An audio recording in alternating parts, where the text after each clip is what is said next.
Growing up, I perceived news as someone who showed up when something went wrong. It was almost like, at least we're seen. At least somebody sees us. And that's kind of tragic. I'm with a community journalism organization that is looking to tell the stories of people in the West End, Westview area. In the same way that the Black press served as being the voice for the voiceless, Canopy Atlanta is building on that iteration to amplify voices that already exist and are already telling stories.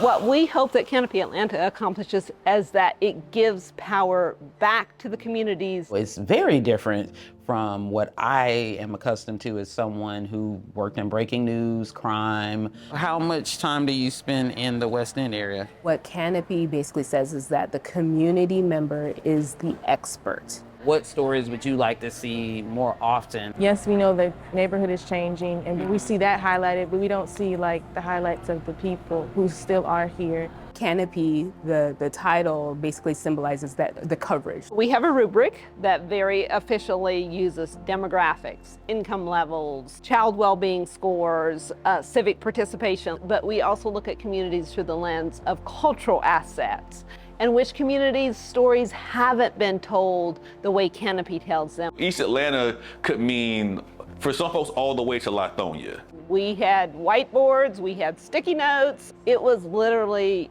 15 to 25 people at various times saying, if we could make journalism better, if we could dream what journalism could be, this is what it would look like. A lot of really passionate journalists have set about trying to tell the stories of Atlanta with the communities of the city. In every newsroom, it is editors and it is reporters deciding this is the story that needs to be told. This is what's important today. We are tapping into the skill sets of the community. Our community editorial boards are functioning as the assigning editor, and they tell us, based on our listening and our surveys, they tell us, okay, this is something that matters and this is why. I am Gina Billingsley, and I'm home, Grove Park.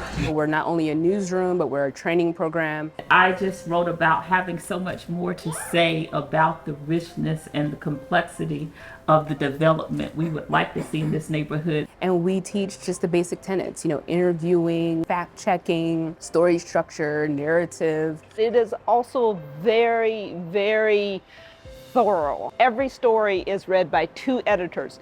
Every single story is fact-checked with a professional fact-checker.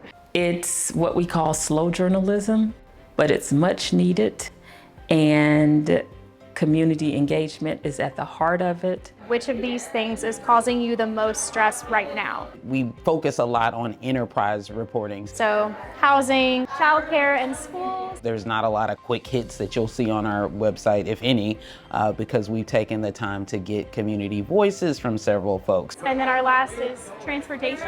By getting community members involved in storytelling, by showing them what civic participation can mean and the difference it can mean, changes communities. Human interest and neighbors know no boundaries. And when we tell those stories, we find out what we have in common.